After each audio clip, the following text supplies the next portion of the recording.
প্রাচীনকাল থেকে 1947 সাল এর পূর্ব পর্যন্ত যত আছে আপনার সবকিছু একসাথে। আওরঙ্গজেবের শাসনামলে বাংলার শাসনকর্তা কে ছিলেন? আওরঙ্গজেবের শাসনামলে বাংলার শাসনকর্তা কে ছিলেন? বাংলার শাসনকর্তা ছিলেন কে? আওরঙ্গজেবের সময় বাংলা শাসনকর্তা ছিলেন আপনার শায়েস্তা খান। বাংলা শাসনকর্তা ছিলেন আপনার শায়েস্তা খান।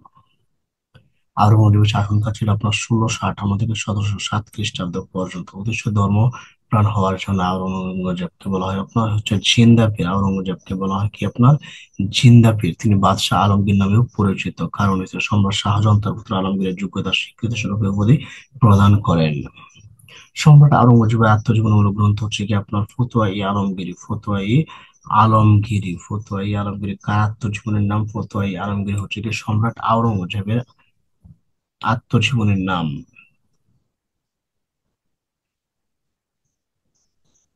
আর আওরঙ্গজেবের শাসনামলে বাংলার শাসনকর্তা ছিলেন আপনার শায়েস্তা খান। আওরঙ্গজেবের সময় বাংলার শাসনকর্তা ছিলেন শায়েস্তা খান।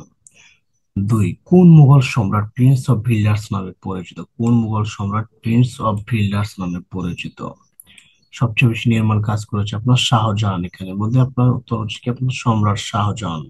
সম্রাট শাহজাহান অনেক কিছু নির্মাণ করেছেন, এর মধ্যে হচ্ছে আপনার দিল্লির আগ্রার তাজমহল বিশেষভাবে উল্লেখযোগ্য।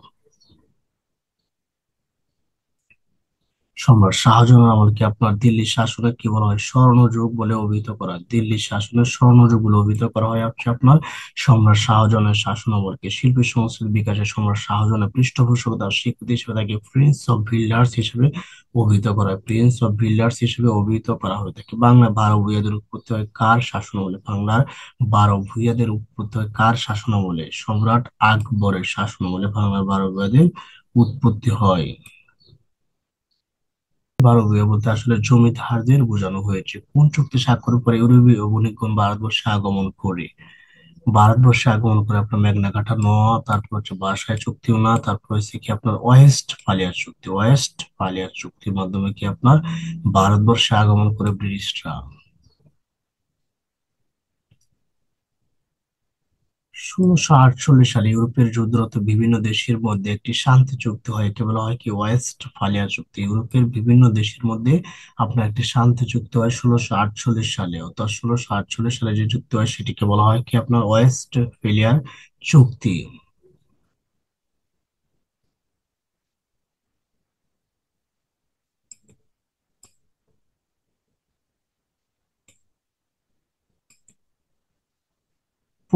ভারতে আসা জলপথ আবিষ্কার করে আপনার কারা? পর্তুগিজরা আবিষ্কার করে আপনার বার্থোলোমিউ দিয়াজ আপনার 1427 সালে আপনার উত্তমা সন্তরে দ্বীপে পৌঁছান আপনার 1487 সালে। 1427 সালে উত্তমা সন্তরে দ্বীপে পৌঁছান আপনার হচ্ছে বার্থোলোমিউ দিয়াজ। এবং ভারতবর্ষের জলপথ এভাবে আবিষ্কৃত। ভাস্কো দা গামা আফ্রিকা মহাদেশের দক্ষিণ উপকূলে অবস্থিত উত্তমা সন্তরে ভারতবর্ষে আসেন 1498 সালে। 1498 সালে আপনার ভাস্কো দা গামা আপনার ভারতবর্ষে আসেন এবং তিনি কালিকট বন্দরে এসে পৌঁছান।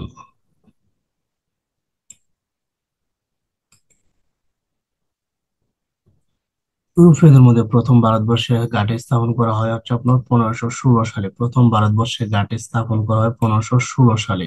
এবং প্রথম ঘাঁটি স্থাপন করে আপনার কি ভারতীয় পর্তুগিজরা প্রথম ঘাঁটি স্থাপন করে। এবং দুর্গের নাম ছিল কি আপনার কুচিন।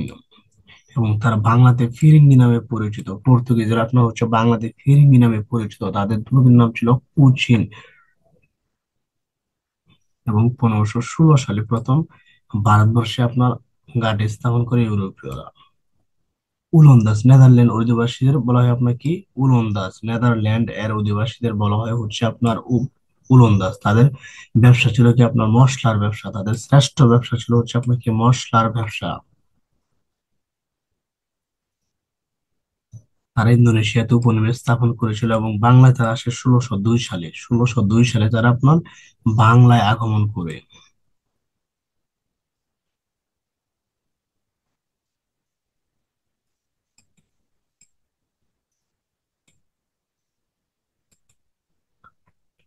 মুঘল সম্রাট জাহাঙ্গীরের আমলে ইংরেজরা বাণিজ্য করার আপনার অনুমতি লাভ করে। মুঘল সম্রাট জাহাঙ্গীরের আমলে ইংরেজরা বিনা শুল্কে আপনার বাণিজ্য করার অনুমতি লাভ করে সম্রাট আকবরের অনুমতি ক্রমে হুগলিতে পর্তুগিজরা শহর প্রতিষ্ঠা করে বণিকগণ সরাসরি বঙ্গদেশে বাণিজ্য কেন্দ্র স্থাপন করে সম্রাট শাহজাহানের আমলে। সম্রাট শাহজাহানের আমলে কি বণিকরা সরাসরি বঙ্গদেশে বাণিজ্য স্থাপন করে? তাহলে বাংলাদেশে সরাসরি আপনার বাণিজ্য স্থাপন করে কার আমলে? সম্রাট শাহজাহানের আমলে বসবাসের উদ্দেশ্যে ইস্ট ইন্ডিয়া কোম্পানি গঠিত হয় কত সালে? আপনার 1600 সালে। 1600 সালে আপনার ইস্ট ইন্ডিয়া কোম্পানি গঠিত হয়। উপমহাদেশে ইংরেজদের প্রথম প্রথম কুটি হচ্ছে কি আপনার সুরাটে, এবং এটি স্থাপন করা 1608 সালে। তাহলে 1608 সালে ইংরেজরা সুরাটে প্রথম আপনার হচ্ছে কুটি স্থাপন করে। ইংরেজ বাণিজ্য কিছু কোম্পানি কলকাতা ফোর্ট উইলিয়াম দুর্গ নির্মাণ করে। কলকাতা ফোর্ট উইলিয়াম দুর্গ নির্মাতা হচ্ছে আপনার কারা? ইংরেজরা। ডেনমার্কের অধিবাসীদের আপনার কি বলা হয়? ডেনমার্কের অধিবাসীদের বলা হয় ড্যানিশ বা ধিনেমার। ড্যানিশ বা ধিনেমার বলা হয় ডেনমার্কের অধিবাসীদের। ডেনিস ইস্ট ইন্ডিয়া কোম্পানি গঠিত হচ্ছে আপনার 1616 সালে। 1616 সালে আপনার ডেনিস ইস্ট ইন্ডিয়া কোম্পানি গঠিত হয়। এবং ব্রিটিশ ইস্ট ইন্ডিয়া কোম্পানি গঠিত হয় 1600 সালে। ফরাসি ইউরোপীয়দের মধ্যে সবার শেষে যাদের আগমন, তারা হচ্ছে আপনার কারা? ফরাসি। ফরাসি হচ্ছে আপনাকে ফ্রান্সের অধিবাসীরা। ফ্রান্সের অধিবাসীরা সর্বশেষে আগমন করে। ফরাসিরা সর্বপ্রথম ভারতে বাণিজ্য স্থাপন করে কোথায়? সুরাটে। ভারতের সুরাটে ইংরেজরা যেখানে স্থাপন করে, তারাও সেখানে স্থাপন করে। সুরাটে তারা উপনিবেশ স্থাপন করে এবং ফরাসি ইস্ট ইন্ডিয়া কোম্পানি গঠিত হয়। ভারতবর্ষে দাম মুদ্রার প্রচলন করেন কে? ভারতবর্ষে দাম মুদ্রা প্রচলন করেন কে? আপনার শের শাহ। ভারতবর্ষে শের শাহ আপনার দাম মুদ্রার প্রচলন করেন।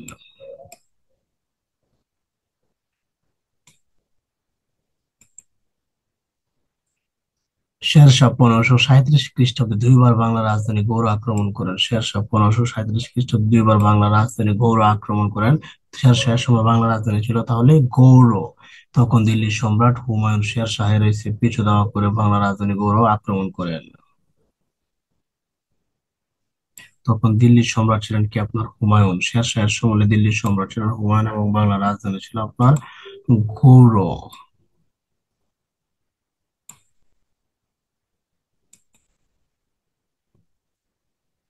এবং চমৎকার প্রাসাদ ও প্রাকৃতিক সৌন্দর্য মুগ্ধ হয়ে জান্নাতাবাদ নাম রাখেন হচ্ছে আপনার হুমায়ুন। সম্রাট হুমায়ুন হচ্ছে আপনার বাংলার নাম রাখেন কে? জান্নাতাবাদে। শের খানের সাথে হুমায়ুন পরাজিত হন 1539 সালে। 1539 সালে আপনার শের খানের সাথে সম্রাট হুমায়ুন পরাজিত হন। সম্রাট হুমায়ুনকে পরাজিত করে শের খান এসে উপাধি নেন হচ্ছে আপনাকে শের শাহ উপাধিতে ভূষিত হন। শের শাহ উপাধিতে ভূষিত হন কাকে পরাজিত করে? সম্রাট হুমায়ুনকে পরাজিত করে। কনৌজ যুদ্ধ হয়েছিল হুমায়ুনের পরাজয়। কনৌজ যুদ্ধ হয়েছিল হুমায়ুনের পরাজয়। এবং কনৌজের যুদ্ধের মাধ্যমে দিল্লির সিংহাসন লাভ করেন হচ্ছে আপনার শেরশাহ। কনৌজের যুদ্ধে আপনার সম্রাট হুমায়ুনকে পরাজিত করে দিল্লির সিংহাসন লাভ করেন শেরশাহ। এবার দীর্ঘদিন পর বাংলায় আবার দিল্লির শাসনে চলে আসে। শেরশাহ সুর বংশের শাসক বলে ওই সময় বাংলা শাসন ছিল কি? সুর আফগান বংশের শাসন। দিল্লি থেকে তিনি পর্তুগিজদের বিতাড়িত করেন। শেরশাহ দিল্লি থেকে পর্তুগিজদের বিতাড়িত করেন এবং 1540 সালে তিনি বাংলা দখল করেন। 1540 সালে শেরশাহ বাংলা দখল করেন এবং ঘোড়ার ডাকের প্রচলন করেন কি? ঘোড়ার ডাকের প্রচলন করেন হচ্ছে আপনাকে শেরশাহ। শেরশাহ সেই সাথে দাম মুদ্রা প্রচলন করেন। গ্র্যান্ড ট্রাঙ্ক রোড, দিল্লির গ্র্যান্ড ট্রাঙ্ক রোড এর নির্মাতা হচ্ছে কি আপনার? শেরশাহ। গ্র্যান্ড ট্রাঙ্ক রোড এর নির্মাতা হচ্ছে আপনার শেরশাহ। শেরশাহ জাতিতে ছিলেন কে? পাঠান। শেরশাহ হচ্ছে একজন পাঠান। তিনি কবুলিয়ত ও পাট্টা প্রথার প্রবর্তক করেন কে? পাট্টা প্রথা কে প্রবর্তন করেন? পাট্টা প্রথা প্রবর্তন করেন কি আপনার? শেরশাহ। সেই সাথে শেরশাহ আপনার দাম মুদ্রারও প্রচলন করেন। তিনি সোনারগাঁও হতে লাহোর পর্যন্ত রাস্তা নির্মাণ করেছিলেন। শেরশাহ সোনারগাঁও হতে লাহোর পর্যন্ত রাস্তা নির্মাণ করেছিলেন।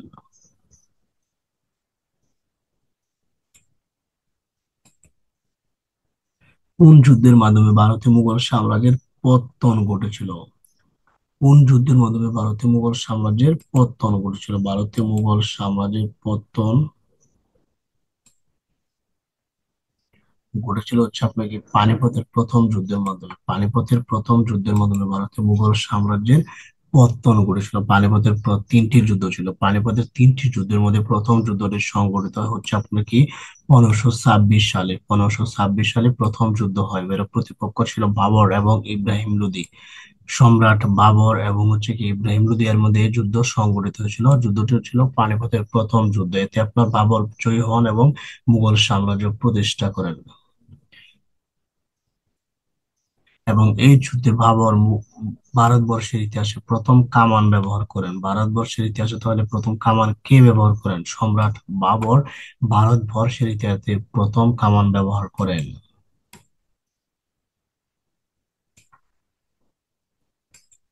পানিপথের দ্বিতীয় যুদ্ধ কবে সংঘটিত হয়? পানিপথের দ্বিতীয় যুদ্ধ সংঘটিত হয়েছিল আপনার 1556 সালে, 1556 সালে, এবং প্রতিপক্ষ ছিল কি আপনার আকবরের সেনাপতি বৈরাম খান এবং হচ্ছে আপনার হিমু।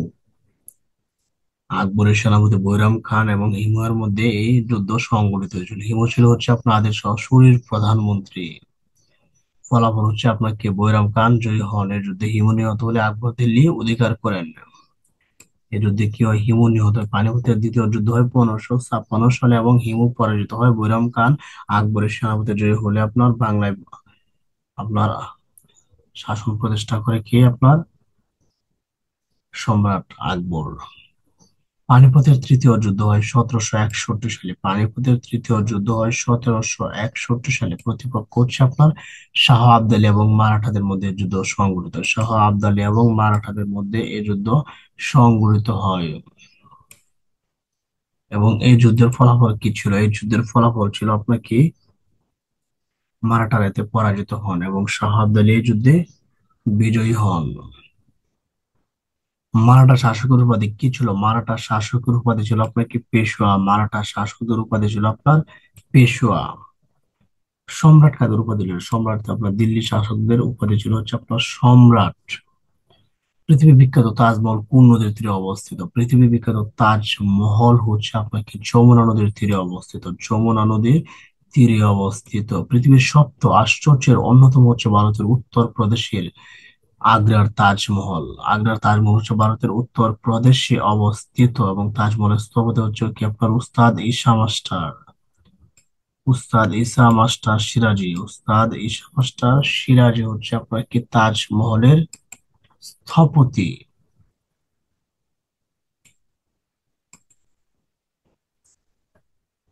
আইনে আকবরী গ্রন্থ রচনা করেন কে? আইনে আকবরী গ্রন্থ রচনা করেন এখানে কেউ নেই। আইনে আকবরী গ্রন্থ রচনা করেন হচ্ছে আপনাকে আবুল ফজল।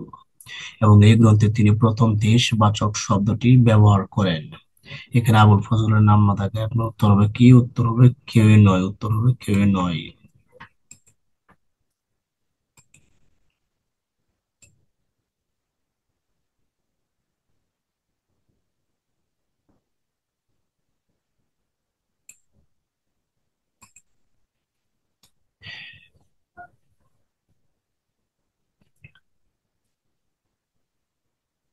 আকবরের সভাকবি ছিলেন কি আপনার টুডরমল, ফৈজি, বীরবল, মানসিংহ। বুলবুলি হিন্দু বলা হয় কাকে? তানসেনকে বুলবুলি হিন্দু বলা হয় তানসেন। তানসেন হচ্ছে আপনার কে ছিলেন? রাজপুত্র নীতির প্রবর্তক হচ্ছে আপনার কে? রাজপুত্র নীতির প্রবর্তক হচ্ছে আপনার আকবর। মনস ভোদারি প্রথা প্রবর্তন করেন কে? আকবর। মনস ভোদারি প্রথা প্রবর্তন করেন হচ্ছে আপনার আকবর। মনস ভোদারি প্রথা হলো সেনাবাহিনী সংস্কার পরিকল্পনা।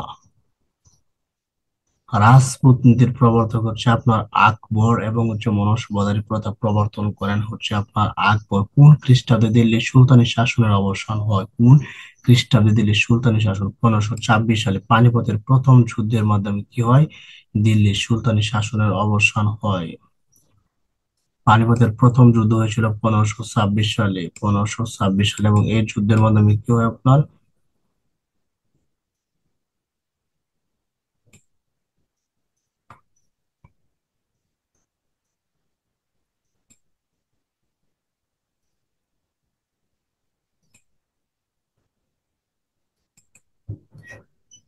বাংলাদেশের সবচেয়ে প্রাচীন বসতি কি? বাংলাদেশের সবচেয়ে প্রাচীন বসতি হচ্ছে আপনার কি পুন্ড্রবর্ধন। পুন্ড্রবর্ধন হচ্ছে বাংলাদেশের সবচেয়ে প্রাচীন বসতি।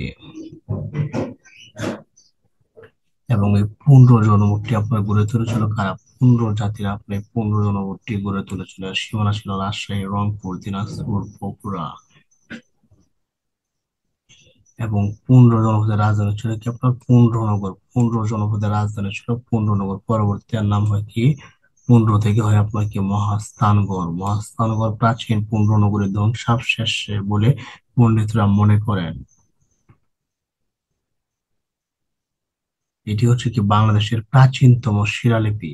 মহাস্থানগড়ে যে শিলালিপি রয়েছে সেটি হচ্ছে বাংলাদেশের প্রাচীনতম শিলালিপি।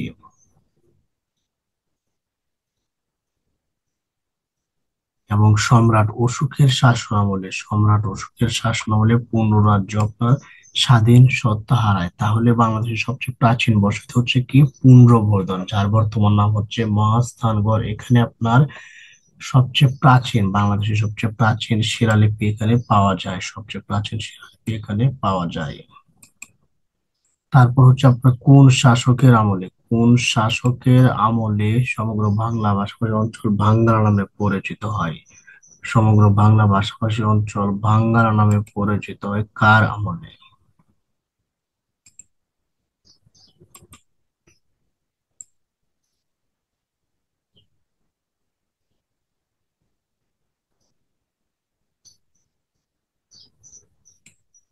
উত্তর হবে কি শামসুদ্দিন ইলিয়াস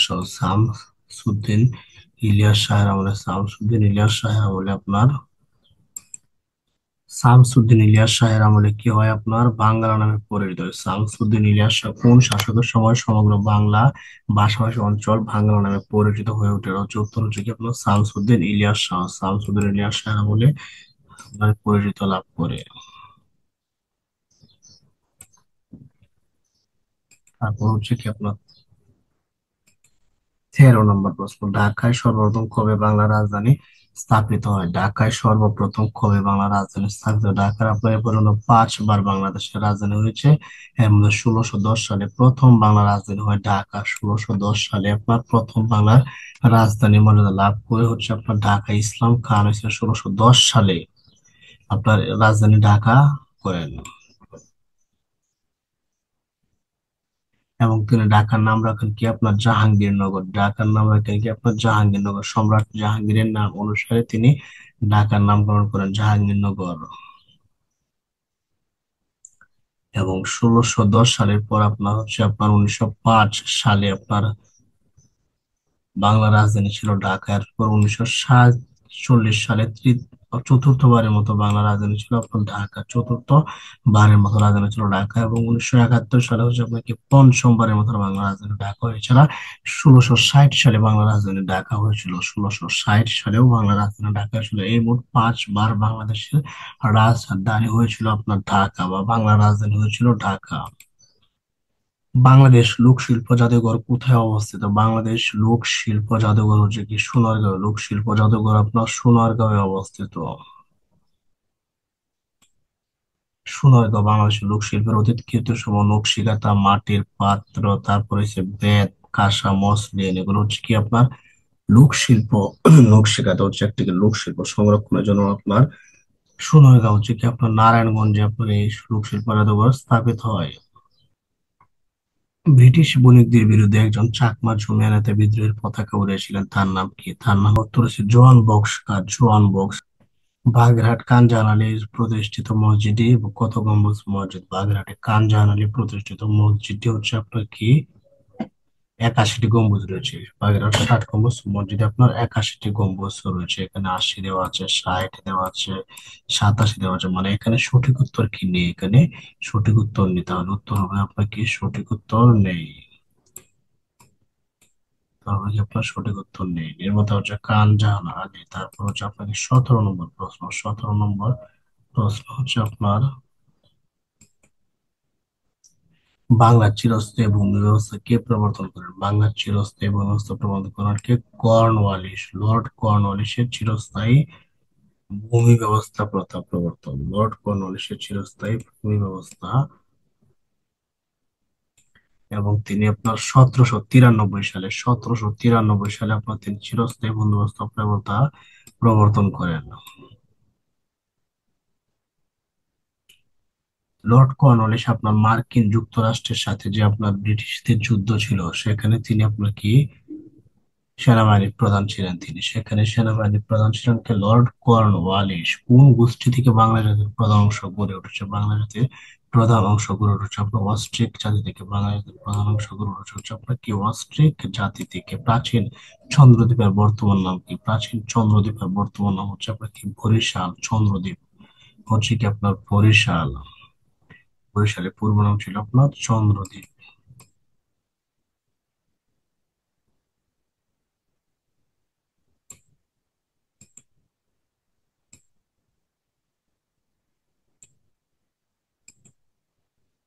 নিম্নের কোন পর্যটক সোনারগাঁও এসেছিলেন? নিম্নের কোন পর্যটক সোনারগাঁও এসেছিলেন? এখানে আপনার ফাহিয়ান, মা, Ibn Battuta, Marco Polo, Hiuen Tsang এর মধ্যে একমাত্র ইবনে বতুতা আপনার সোনারগাঁও এসেছিলেন। ইবনে বতুতায় সোনারগাঁও এসেছিলেন। ইবনে বতুতা কি? ইবনে বতুতা হচ্ছে একজন মরক্কান অধিবাসী। একজন মরক্কান অধিবাসী সোনারগাঁও আসে হচ্ছে আপনার তিনি 1346 খ্রিস্টাব্দে। 1346 খ্রিস্টাব্দে তিনি সোনারগাঁও এসেছিলেন।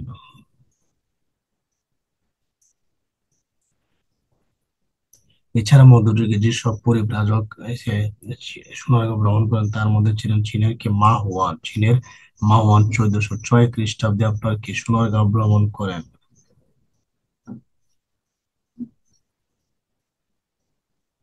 ফাহিয়ান হচ্ছে কি আপনার ভারতবর্ষে ভ্রমণকারী একজন হচ্ছে আপনার চীনা দেশীয় ভিক্ষু এবং পণ্ডিত। মার্কো পোলো মধ্যযুগে ইউরোপীয় পর্যটকদের একজন। মার্কো পোলো হচ্ছে ইউরোপীয় পর্যটকদের একজন। পাহিয়ান হচ্ছে কি আপনার ভারতবর্ষ ভ্রমণকারী চীনা পণ্ডিত।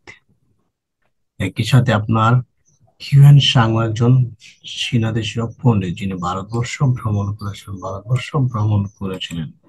এরপর হচ্ছে আপনার কোন শাসকদের আমলে বাংলা ভাষী অঞ্চল বাঙ্গালা নামে পরিচিতি লাভ করে? বাংলা নামে পরিচিতি লাভ করে হচ্ছে আপনার কি? মুসলিম শাসন আমলে।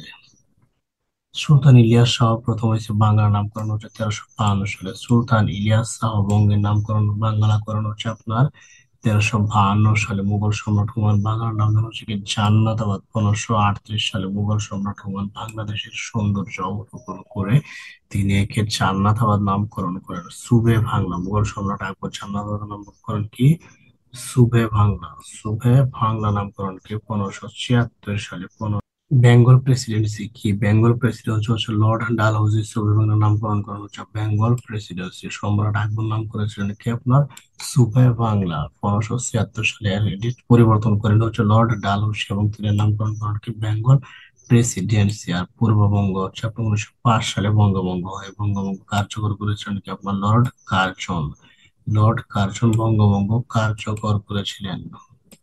পূর্ব পাকিস্তান সাংবিধানিকভাবে পূর্ববঙ্গের নাম পূর্ব পাকিস্তান হয় 1956 সালে। পূর্ব পাকিস্তান হয় 1956 সালে। 1972 সালে পূর্ব পাকিস্তান ভাত দিয়ে নাম হয় কি আপনার? গণপ্রজাতন্ত্রী বাংলাদেশ। আর 1956 সালের নাম করা হয়েছিল আপনার পূর্ব পাকিস্তান। অবিভক্ত বাংলার প্রথম নির্বাচন কবে অনুষ্ঠিত হয়? অবিভক্ত বাংলার প্রথম নির্বাচন অনুষ্ঠিত হয় 1937 সালে। 1937 সালে ভারত শাসন আইন প্রবর্তিত হয়েছিল 1935 সালে এবং ভারত শাসন আইন 1937 সালে কার্যকর হয় এবং এবছরের নির্বাচন হয়েছিল। বঙ্গভঙ্গের কারণে কোন প্রদেশ সৃষ্টি হয়েছিল? বঙ্গভঙ্গের কারণে সৃষ্টি হয়েছিল কি আপনার? পূর্ববঙ্গ ও আসাম প্রদেশ সৃষ্টি হয়েছিল। বঙ্গভঙ্গ কার্যকর হয়েছিল আপনাকে 1905 সালে। 1905 সালে বঙ্গভঙ্গ কার্যকর হয়। বঙ্গভঙ্গ। তারপরে হচ্ছে প্রাচীন বাংলায় মৌর্য শাসনের প্রতিষ্ঠা কে? মৌর্য শাসনের প্রতিষ্ঠাতা হচ্ছে আপনাকে চন্দ্রগুপ্ত মৌর্য। ইউরোপীয় বণিকদের মধ্যে বাংলায় প্রথম এসেছিলেন কারা? ইউরোপীয় বণিকদের মধ্যে বাংলায় প্রথম কারা এসেছিলেন? পর্তুগিজরা। ইংরেজরা এসেছিল আর অনেক পরে। ফরাসিরা এসেছিল আপনার সবার শেষে। 1498 সালে কি আপনার ভাস্কো দা গামা হচ্ছে আপনাকে ভারতবর্ষে আসার আপনার জলপথ আবিষ্কার করেন। এরপরে একে একে আপনার হয়েছে আপনার পর্তুগিজরা প্রথম হচ্ছে 1516 সালে ভারতবর্ষে আগমন করে। তারপর হচ্ছে ওলন্দাজরা আছে 1630 সালে। ইংরেজরা আসে আপনাকে 1658 সালে। 1658 সালে ইংরেজরা আসে। এর জন্য তারা 1600 সালে আপনাকে ইস্ট ইন্ডিয়া কোম্পানি প্রতিষ্ঠা করেছিল। আপনার ফরাসিরা 1674 সালে, মানে সর্বশেষ হচ্ছে আপনার ফরাসিরা আসে '74 সালে, মানে ইংরেজদের অনেক পরে আসা আপনার হয়েছে ফরাসিরা। পাল বংশের প্রতিষ্ঠাতা কে ছিলেন? পাল বংশের প্রতিষ্ঠাতা হচ্ছে আপনাকে গোপাল। পাল বংশের প্রতিষ্ঠাতা হচ্ছে গোপাল। এবং পাল বংশের শ্রেষ্ঠ শাসক হচ্ছে কি আপনার ধর্মপাল। পাল বংশের শ্রেষ্ঠ শাসক হচ্ছে আপনার ধর্মপাল।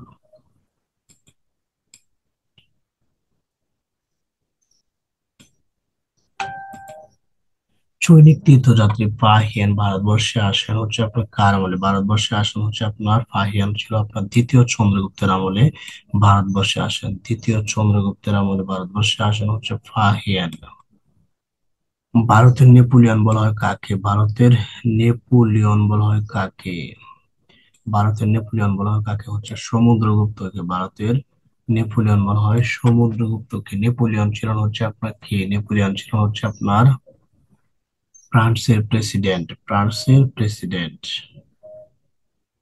সমুদ্রগুপ্ত ছিলেন হচ্ছে আপনার গুপ্ত বংশের শ্রেষ্ঠ শাসক। গুপ্ত বংশের শ্রেষ্ঠ শাসক ছিলেন আপনার হচ্ছে সমুদ্রগুপ্ত, এই জন্য তাকে বলা হয় ভারতের নেপোলিয়ন। করগ বংশ রাজত্ব করেন হচ্ছে কি আপনার দক্ষিণ পূর্ব বাংলায়।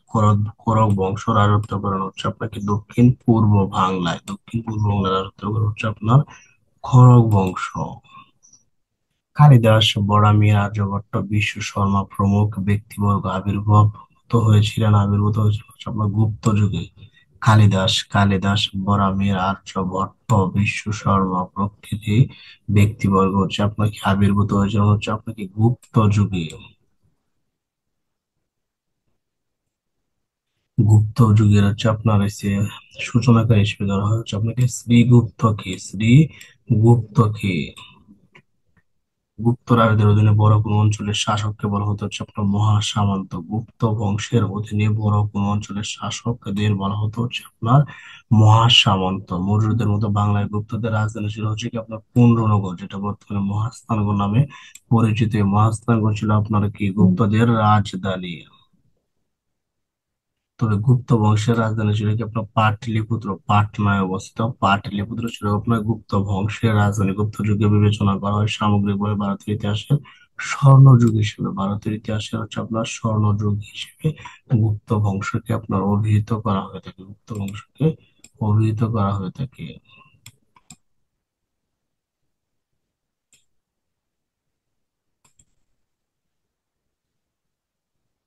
গুপ্ত বংশের প্রকৃত প্রতিষ্ঠাতা হচ্ছে কি আপনার প্রথম চন্দ্রগুপ্ত। গুপ্ত বংশের সূচনাকারী অভিহিত করা হয়ে থাকে হচ্ছে আপনার শ্রীগুপ্তকে। গুপ্ত বংশের সূচনাকারী বলা হয়ে থাকে আপনার শ্রীগুপ্তকে। তবে গুপ্ত বংশের প্রকৃত প্রতিষ্ঠাতা হচ্ছে আপনার প্রথম চন্দ্রগুপ্ত। তিনি পাটলিপুত্রের সিংহাসন বসেন 320 খ্রিস্টাব্দে। তার পৃষ্ঠপোষকতায় নালন্দা বিশ্ববিদ্যালয় বৌদ্ধ সংস্কৃতি শিক্ষার প্রাণকেন্দ্র হিসেবে গড়ে উঠেছিল। কার পৃষ্ঠপোষক? দেবপালের পৃষ্ঠপোষকতায় আপনার হচ্ছে শিক্ষার প্রাণকেন্দ্র হিসেবে গড়ে উঠেছিল হচ্ছে আপনার নালন্দা বিশ্ববিদ্যালয়। নালন্দা বিশ্ববিদ্যালয় ছিল আপনার সমগ্র এশিয়ায় বৌদ্ধ সংস্কৃতির প্রাণকেন্দ্র ছিল আপনার নালন্দা বিশ্ববিদ্যালয়।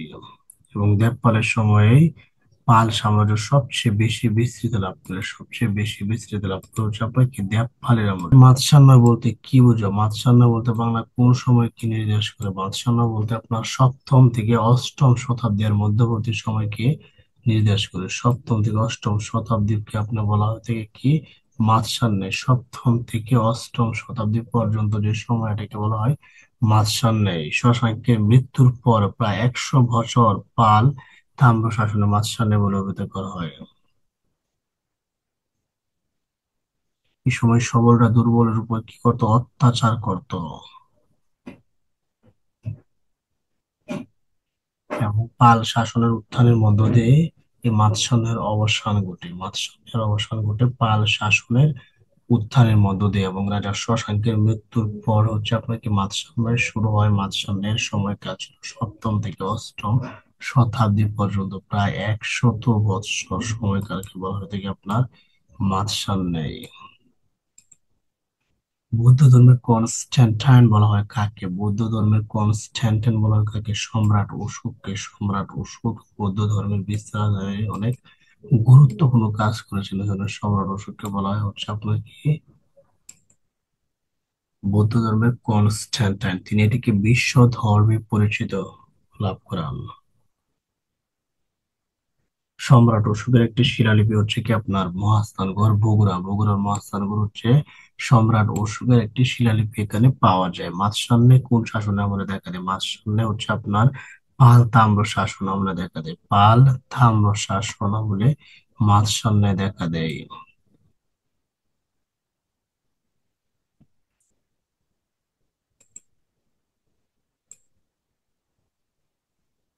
প্রাচীন বাংলার প্রথম স্বাধীন নরপতির নাম কি? প্রাচীন বাংলার প্রথম স্বাধীন নরপতির নাম হচ্ছে আপনার শশাঙ্ক। প্রাচীন বাংলার প্রথম স্বাধীন রাজা হচ্ছে আপনার কি শশাঙ্ক। শশাঙ্ক প্রথম গৌড়ের রাজ্য স্থাপন করেন, তিনি ছিলেন প্রাচীন বাংলার ইতিহাসে প্রথম সার্বভৌম নৃপতি। প্রথম সার্বভৌম শাসক ছিলেন হচ্ছে আপনার কি শশাঙ্ক। শশাঙ্কের রাজধানী ছিল আপনার কি কর্ণ সুবর্ণ, শশাঙ্কের রাজধানীর নাম ছিল আপনার কর্ণ সুবর্ণ। হিউয়েন সাং রাজা শশাঙ্ককে বৌদ্ধ ধর্মের নিগ্রহকারী হিসেবে অভিহিত করেছেন। হিউয়েন সাং রাজা শশাঙ্ককে বৌদ্ধ ধর্মের নিগ্রহকারী হিসেবে অভিহিত করেছিলেন। পাটলিপুত্র রাজধানী ছিল কাদের? পাটলিপুত্র হচ্ছে আপনার মৌর্যদের রাজধানী ছিল, মৌর্যদের রাজধানীর নাম হচ্ছে আপনার কি পাটলিপুত্র। পাল বা গুপ্ত বা সেনদের রাজধানী পাটলিপুত্র ছিল না। তবে গুপ্তদের উত্তরটাও সঠিক, কারণ এখানে গুপ্তদের রাজধানী পাটলিপুত্র ছিল। চন্দ্রগুপ্ত মৌর্য মগধের সিংহাসনে আরোহণের মাধ্যমে মৌর্য সাম্রাজ্য প্রতিষ্ঠা করেন এবং তিনি পাটলিপুত্রকে রাজধানী স্থাপন করেছিলেন। তাহলে গুপ্ত এবং হচ্ছে আপনার কি মৌর্য দুটি উত্তরই কি সঠিক?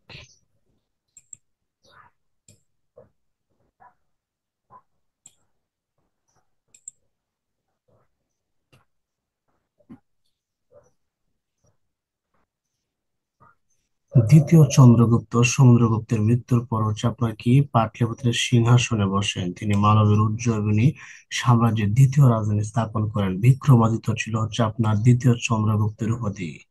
দ্বিতীয় চন্দ্রগুপ্তের উপাধি কি ছিল? দ্বিতীয় চন্দ্রগুপ্তের উপাধি ছিল হচ্ছে আপনার কি বিক্রমাদিত্য। গুপ্ত সাম্রাজ্যে আপনার হচ্ছে 9 জন গুণী ব্যক্তিকে আপনার একত্রে বলা হতো কি নবরত্ন। নবরত্ন মানে হচ্ছে কি আপনার 9 রত্ন, যথা কালিদাস, সমর সিংহ, বরাহমিহির প্রভৃতি প্রমুখ।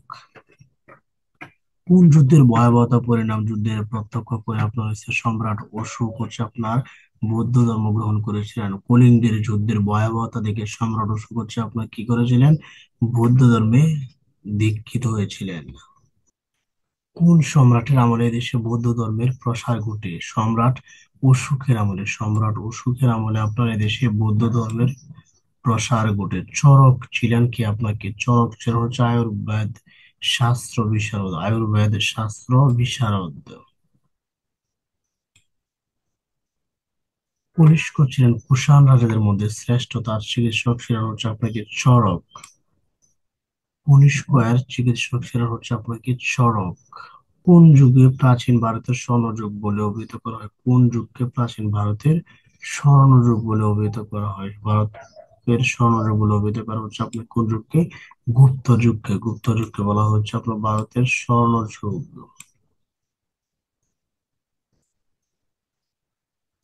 কারণ এই যুগে হচ্ছে আপনার কি কলা, স্থাপত্য, ভাস্কর্য এক অনন্য উচ্চতায় পৌঁছে। এই যুগের ভাস্কর্যকে ধ্রুপদী ভাস্কর্য বলা হয়। গুপ্ত যুগের ভাস্কর্যকে বলা হয় হচ্ছে আপনার ধ্রুপদী ভাস্কর্য এবং এটিকে বলা হয় হচ্ছে ভারতের ইতিহাসের স্বর্ণযুগ। প্রথম চন্দ্রগুপ্ত ছিলেন হচ্ছে আপনার গুপ্ত বংশের প্রকৃত প্রতিষ্ঠাতা। প্রথম চন্দ্রগুপ্ত ছিলেন গুপ্ত বংশের প্রকৃত প্রতিষ্ঠাতা। সমুদ্রগুপ্ত ছিলেন হচ্ছে আপনার কি শ্রেষ্ঠ শাসক। সমুদ্রগুপ্ত ছিলেন হচ্ছে গুপ্ত বংশের শ্রেষ্ঠ শাসক, তাকে প্রাচীন ভারতের নেপোলিয়ন বলা হয়। এবং এই সময় বাংলার রাজধানী ছিল কি আপনার পুরনো। কালিদাসের একটি নাটক কি কি হচ্ছে? কালিদাসের একটি নাটক হচ্ছে আপনার কি মালবিকাগ্নিমিত্র। বাংলা দেশে আপনার স্বাধীনবঙ্গ গৌড় রাজ্য গুপ্ত বংশের পতনের পর খ্রিস্টীয় ষষ্ঠ থেকে বাংলা দুটি স্বাধীন রাজ্যের উদ্ভব হয়। গুপ্ত বংশের পতনের হয় খ্রিস্টীয় ষষ্ঠ শতকে আপনার স্বাধীন দুটি রাজ্যের উদ্ভব হয়। একটি হচ্ছে কি আপনার স্বাধীন বঙ্গ আর একটা হচ্ছে কি গৌড় রাজ্য।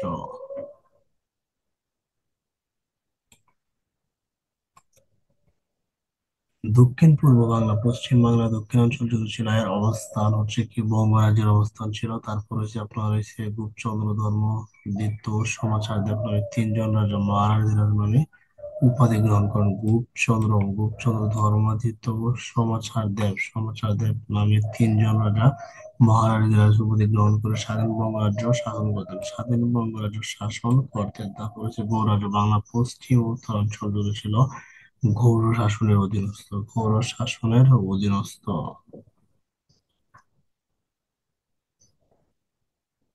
এবং এই অঞ্চলের শাসনকর্তাকে বলা হতো হচ্ছে আপনার মহাসামন্ত। তারপর শশাঙ্ক ছিল গুপ্ত রাজা, মহাসেনের গুপ্তের একজন মহাসামন্ত। শশাঙ্ক ছিল হচ্ছে আপনাকে একজন মহাসামন্ত। এবং শশাঙ্কের উপাধি ছিল কি আপনার রাজাধিরাজ। শশাঙ্কের উপাধি ছিল হচ্ছে আপনার রাজাধিরাজ। তিনি ছিলেন অবিভক্ত বাংলার প্রথম ও সার্বভৌম রাজা। শশাঙ্কের রাজধানী ছিল আপনার কর্ণ সুবর্ণ। বর্তমানে এটি মুর্শিদাবাদ জেলায় অবস্থিত। কলকাতা আপনার মুর্শিদাবাদ জেলায় অবস্থিত। বাংলার প্রাচীন পাল রাজবংশ কোন ধর্মাবলম্বী? বাংলার প্রাচীন পাল রাজবংশ কোন ধর্মাবলম্বী? পালরা হচ্ছে আপনার কি বৌদ্ধ ধর্মাবলম্বী। এরা হচ্ছে আপনার কি বৌদ্ধ ধর্মাবলম্বী। আর্য সংস্কৃতি বিকাশ লাভ করে হচ্ছে পাল শাসনামলে। আর্য সংস্কৃতি বিকাশ লাভ করে হচ্ছে পাল শাসনামলে। চর্যাপদ রচিত হয় পাল শাসনামলে। পাল রাজাদের পিতৃভূমি হচ্ছে আপনার কি বরেন্দ্র এলাকা। পাল রাজাদের পিতৃভূমি বলা হয় হচ্ছে আপনার কি বরেন্দ্র এলাকাকে। পাল শাসনামলে সংগঠিত বিদ্রোহের নাম হচ্ছে আপনার কৈবর্ত বিদ্রোহ কোন শাসন আমলে সংগঠিত হয়েছিল? কৈবর্ত বিদ্রোহ হচ্ছে আপনার কি পাল শাসন আমলে সংগঠিত হয়েছিল। কৈবর্ত বিদ্রোহ সংগঠিত হয়েছিল কার সময়? কৈবর্ত বিদ্রোহ সংগঠিত হয়েছিল আপনার কার আমলে? দ্বিতীয় মহিপালের আমলে। দ্বিতীয় মহিপাল এর আমলে হচ্ছে আপনার কি কৈবর্ত বিদ্রোহ সংগঠিত হয়েছিল। দ্বিতীয় মহিপালের শাসনামলে কৈবর্ত বিদ্রোহ হয়। অনেকে শুধু জেলে সম্প্রদায়কে কৈবর্ত বিদ্রোহ বললে প্রকৃতপক্ষে জেলে কৃষক শ্রমিক মানুষকে সাধারণত কৈবর্ত বলা হয়।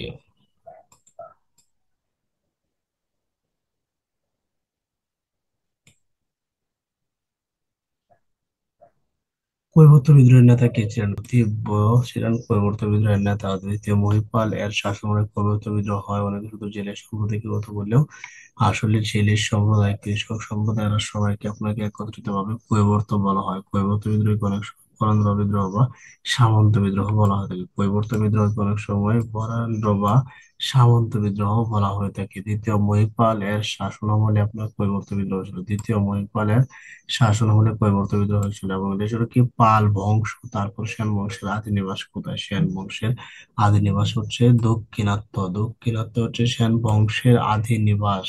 সেন বংশের প্রথম পুরুষ হচ্ছে আপনাকে সামন্ত সেন। সেন বংশের প্রথম পুরুষ হচ্ছে সামন্ত সেন। তিনি রাঢ় অঞ্চলে গঙ্গা নদীর তীরে প্রথম বসতি স্থাপন করেছিলেন সামন্ত সেন।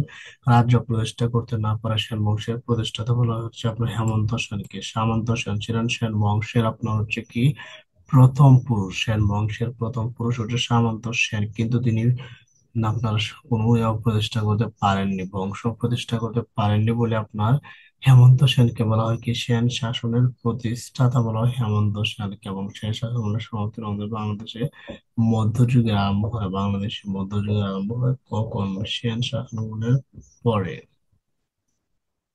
সামন্ত রাজা থেকে স্বাধীন রাজা হচ্ছে আপনাকে বিজয় সেন। মনে রাখা হচ্ছে কি বিজয় মানে কি স্বাধীনতা, মুক্ত, খোলা। তাহলে বিজয় সেন হচ্ছে আপনাকে স্বাধীন রাজা ছিলেন। সামন্ত রাজা থেকে স্বাধীন রাজা ছিলেন হচ্ছে আপনার কি বিজয় সেন। বিজয় সেন ছিলেন হচ্ছে আপনাকে সেন বংশের শ্রেষ্ঠ রাজা। বিজয় সেন ছিলেন সেন বংশের শ্রেষ্ঠ রাজা। তিনি সম্ভবত সামন্ত রাজা থেকে নিজেকে বাচ্চাদের স্বাধীন রাজা রূপে প্রতিষ্ঠা করেছিলেন। বাংলায় কৌলিন্য প্রথা প্রবর্তন করেন কে? বাংলা কৌলিন্য প্রথা প্রবর্তন হচ্ছে বল্লাল সেন। বাংলায় কৌলিন্য প্রথার প্রবর্তক হচ্ছে আপনার কি বল্লাল সেন। বল্লাল সেন সামাজিক সংস্কার বিশেষ করে কৌলিন্য প্রথা প্রবর্তক ছিলেন। তিনি ছিলেন একজন হচ্ছে পণ্ডিত এবং লেখক। দান সাগর ও উদ্বুধ সাগর হচ্ছে তার উল্লেখযোগ্য রচনা। বল্লাল সেনের উল্লেখযোগ্য রচনা হচ্ছে আপনার কি দান সাগর ও উদ্বুধ সাগর। অবশ্য অমৃত সাগর গ্রন্থটি রয়েছে অসমাপ্ত ছিল, তার পুত্র লক্ষণ সেন সম্পূর্ণ করেছিলেন। তাহলে বল্লাল সেনের পুত্র হচ্ছে আপনাকে লক্ষণ সেন। বল্লাল সেনের পুত্র হচ্ছে লক্ষণ সেন। তিনি দান সাগর ও অদ্ভুত সাগর গ্রন্থ দুটির রচনা করেছিলেন। সেন রাজাদের ধর্ম ছিল কি? সেন রাজারা ছিলেন হিন্দু ধর্মাবলম্বী এবং পালরা ছিল হচ্ছে আপনার বৌদ্ধ ধর্মাবলম্বী। পালদের পরে যে শাসন ব্যবস্থা প্রতিষ্ঠিত হয়েছিল সেটা ছিল হচ্ছে আপনার কি সেন শাসনামল।